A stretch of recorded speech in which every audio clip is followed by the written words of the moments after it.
నేరుగా రాజకీయ పార్టీతో ప్రజల ముందుకు రాబోతున్నారు. తెలంగాణ ప్రజా జాగృతి పేరిట ఆమె పార్టీ పేరును రిజిస్టర్ చేసుకున్నారు. తెలంగాణ విలువల కోసం, రాష్ట్ర ప్రజల ఆకాంక్షల కోసం ఈ నిర్ణయం తీసుకున్నట్లుగా కవిత తెలిపారు. దీనిపై మరింత సమాచారం మా ప్రతినిధి హరీష్ అందిస్తారు. హరీష్, చెప్పండి, మీ దగ్గర ఉన్న తాజా సమాచారం ఏంటి? రైతు లక్ష్యంగా తెలంగాణ రాజకీయాల్లో మరో సెన్సేషన్ క్రియేట్ కాబోతున్న పరిస్థితి అయితే కనిపిస్తా ఉంది. ఇప్పటికీ ప్రాంతీయ పార్టీలకు సంబంధించి కావచ్చు, తెలంగాణ రాష్ట్రంలో ప్రాంతీయ పార్టీలకు సంబంధించి కూడా ప్రజలకున్న ఆదరణ కావచ్చు, గతంలో బీఆర్ఎస్ అలాగే కాంగ్రెస్ తో పాటుగా ఇతర పార్టీలు కూడా చాలా వరకు రూలింగ్ గవర్నమెంట్ లో వచ్చిన నేపథ్యం కావచ్చు. ఎందుకంటే ఇప్పుడు ఇక్కడున్న జాతీయ స్థాయి పార్టీలకు సంబంధించి కూడా ఎప్పుడు తెలంగాణలో రూల్ చేయలేని పరిస్థితి ఉన్నది. ఇప్పటికే 10 సార్లు బీఆర్ఎస్ పార్టీ కావచ్చు, ఇప్పుడు కాంగ్రెస్ పార్టీ మరోసారి అధికారంలోకి వచ్చిన పరిస్థితి కావచ్చు.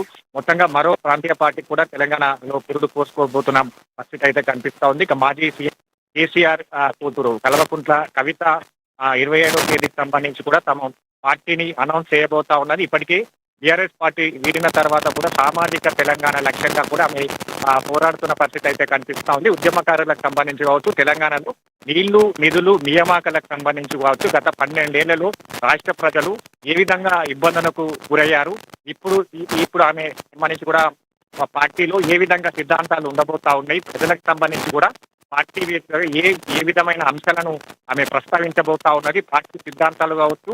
ఇక తెలంగాణలో మరో మహిళకు సంబంధించి కూడా పార్టీ పెట్టడం మొట్టమొదటిసారి అని చెప్పొచ్చు. ప్రధానంగా ఇప్పుడు ప్రాంతీయ పార్టీలతో పాటుగా జాతీయ పార్టీలను ఢీకొట్టే విధంగా కూడా తెలంగాణ జాగృతి అధ్యక్షురాలు కవిత పార్టీ పెట్టబోతున్న నేపథ్యం అయితే కనిపిస్తా ఉంది. 20వ తేదీన మేడ్చల్ జిల్లాలోని మునీరాబాద్ లో పార్టీకి సంబంధించి కూడా అనౌన్స్ చేసేందుకు ఇప్పటికే సిద్ధమైన నేపథ్యం అయితే కనిపిస్తా ఉంది. ఇక మొత్తంగా తెలంగాణలో ఇప్పటికే ప్రధాన పార్టీల మధ్య పోరు కావచ్చు, ప్రాంతీయ పార్టీల మధ్య పోరు కొనసాగుతున్న నేపథ్యంలో కొత్త పార్టీ కావచ్చు, కొత్త సమీకరణను మారే అవకాశం అయితే కనిపిస్తా ఉంది. ఇప్పటికే పదే ఇదే అంశాన్ని కూడా కవిత ప్రస్తావిస్తూ వచ్చిన నేపథ్యం కావచ్చు. స్వయంగా తన నాన్న ఏదైతే మాజీ సీఎం కేసీఆర్ పైన కావచ్చు, తన కుటుంబం పైన కూడా ఆమె ఆరోపణలు కావచ్చు, విమర్శలు చేసిన పరిస్థితి అయితే ఉన్నది. ఇప్పటికే కుటుంబంతో కూడా తెగదెంపులు చేస్తున్నది. తను ప్రజలకే అంకితం, ప్రజాసేవకి అంకితం అన్నట్టుగా కూడా చెప్తూ వస్తున్న పరిస్థితి కావచ్చు.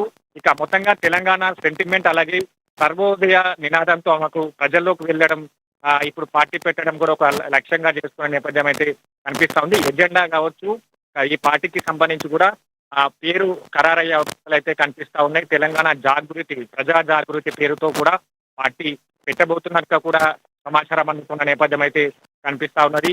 మొత్తంగా 25వ తేదీకి సంబంధించి కూడా కవిత ఏ విధమైన అంశాలను ప్రజలకు వివరిస్తుంది, ఒక జాగృతి నేతగా, అంటే గతంలో బీఆర్ఎస్ పార్టీ తెలంగాణ ఉద్యమ నాయకురాలు కావచ్చు, జాగృతి పేరుతో కూడా అందరినీ తెలంగాణ వ్యాప్తంగా కూడా జాగృత పరిచిన నేపథ్యం కావచ్చు. రాష్ట్రం వస్తే ఏ విధంగా ఉండబోతుంది, తెలంగాణకు సంబంధించి కూడా ఏ విధంగా మారబోతున్నట్టుగా కూడా గతంలో ప్రత్యేక తెలంగాణ రాష్ట్రం కూడా జాగృతి వేదికగా కూడా పోరాటం చేసిన నేపథ్యం కావచ్చు. తెలంగాణ అయితే ఎప్పుడైతే అధికారంలోకి వచ్చిందో 10 ఏళ్ల తర్వాత కూడా స్వయంగా ఆమె మాజీ సీఎం కేసీఆర్ తన నాన్న కూడా లేఖ ద్వారా వివరించడం జరిగింది. పార్టీలో జరుగుతున్న సమీకరణలు కావచ్చు, పార్టీలో జరుగుతున్న అంశాలు కావచ్చు, తెలంగాణ ప్రజలు బీఆర్ఎస్ ని ఎందుకు దూరం పెట్టారు, వీటన్నిటికి సంబంధించి కూడా లేఖ గతంలో సెన్సేషన్ గా మారిన తర్వాత ఆమె ఆ పార్టీని వీడారు. ఇప్పుడు కొత్త పార్టీ పెట్టబోతున్న పరిస్థితి అయితే కనిపిస్తా ఉన్నది. కాబట్టి కొత్త రాజకీయ పార్టీకి సంబంధించి కావచ్చు, ఇప్పటికే చాలా వరకు జాగృతి నేతలతో పాటు ఇతర పార్టీ నేతలంతా కూడా ఇప్పుడు జాగృతి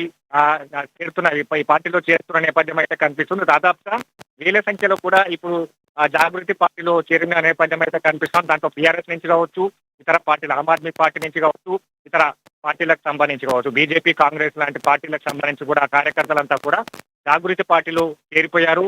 ఇక 25వ తేదీకి సంబంధించి కూడా భారీ జన సమీకరణ కావచ్చు, పెద్ద ఎత్తున బహిరంగ సభను ఏర్పాటు చేసి పార్టీ సిద్ధాంతాలను, పార్టీ ఏ విధంగా ముందుకెళ్తుంది, గత 12 ఏళ్లుగా ఏ విధమైన రాష్ట్రానికి సంబంధించి కావచ్చు, ప్రజలకు సంబంధించి కావచ్చు, ఇక ముఖ్యంగా అమరులకు సంబంధించి కావచ్చు, ఏదైతే తెలంగాణ పోరాటం కోసం తన ప్రాణాలను అంకితం చేశారో అమరవీరులకు సంబంధించి కూడా ఆశలు నెరవేరలేదు.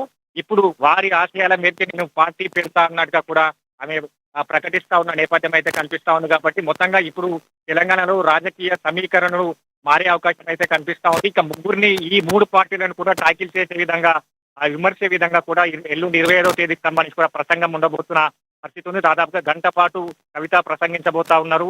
దాంట్లో ప్రధానంగా బీజేపీ బీఆర్ఎస్ అలాగే కాంగ్రెస్ పార్టీకి సంబంధించి కావచ్చు, ఈ ముగ్గురు పార్టీకి సంబంధించి కూడా ఆమె ఏ విధంగా ప్రసంగించబోతా ఉన్నారు. ఇక తెలంగాణ ప్రజా జాగృతి పేరుతో పార్టీ పెట్టబోతా ఉన్నది.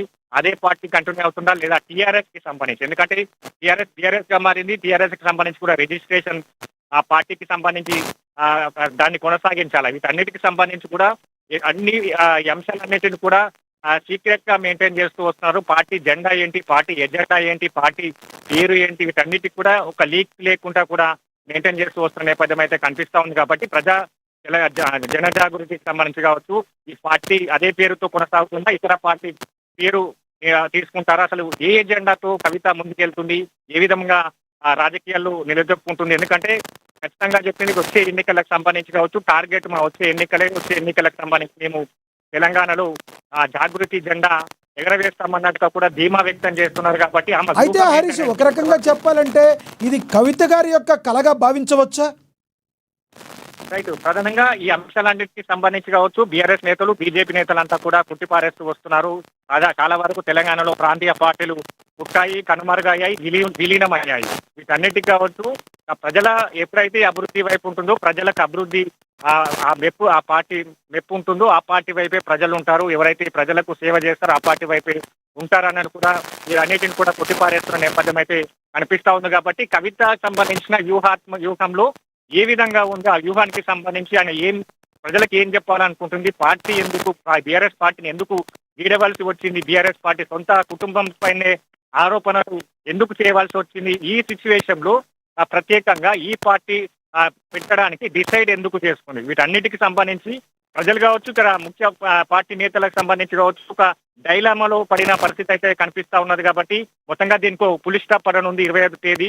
అసలు పార్టీ సిద్ధాంతం ఏంటి, పార్టీకి ఆశయాలేంటి, పార్టీకి సంబంధించి ఏ లక్ష్యంతో పార్టీ ముందుకెళ్తుంది, ఇక అమరుల త్యాగాల సంబంధించిన ఏదైతే అమరవీరులకు సంబంధించి కూడా ఆశయాలతోనే ఈ పార్టీని పెట్టబోతా ఉన్నట్టు కూడా ప్రకటించారు. కాబట్టి అసలు అమరవీరులకు సంబంధించి ఏం చేయబోతుంది పార్టీ, అసలు ఏ విధంగా తెలంగాణలో ఈ పార్టీ నిలదొక్కుంటుంది అనే అంశాలన్నిటిని కూడా ఆమె బహిరంగ సభ వేదిక కూడా వివరించేందుకు సిద్ధంగా ఉన్నారు. కాబట్టి 25వ తేదీకి సంబంధించి కూడా ఆమె ప్రసంగంలో ఇతర పార్టీలకు సంబంధించి కూడా విమర్శిస్తూనే ఇప్పుడు వచ్చే తన సొంత పార్టీకి సంబంధించి ఏ విధంగా ముందుకు, ఎందుకంటే నిన్న స్వయంగా మాజీ సీఎం కేసీఆర్ పైనే విమర్శలు చేశారు. నవయువ నాయకుడు, 75 ఏళ్ల కేసీఆర్ నవయువ నాయకుడు అంటే యువత ఎటుపోతుంది, యువతకు సంబంధించి కూడా రాజకీయాలకు రావాలి అన్నట్టు ఆహ్వానించారు. కాబట్టి అసలు కవిత వ్యూహం ఏంది, కవిత రాష్ట్ర ప్రజలకు ఏం చెప్పాలనుకుంటుంది, వీటన్నిటికి సంబంధించి కూడా కవిత గారు అన్నది అక్కడ కేసీఆర్ అనుకోవాలా, జీవన్ రెడ్డి గారిని అనుకోవాలా? జీవన్ రెడ్డి గారిని అన్నాను అనుకోవచ్చు కదా.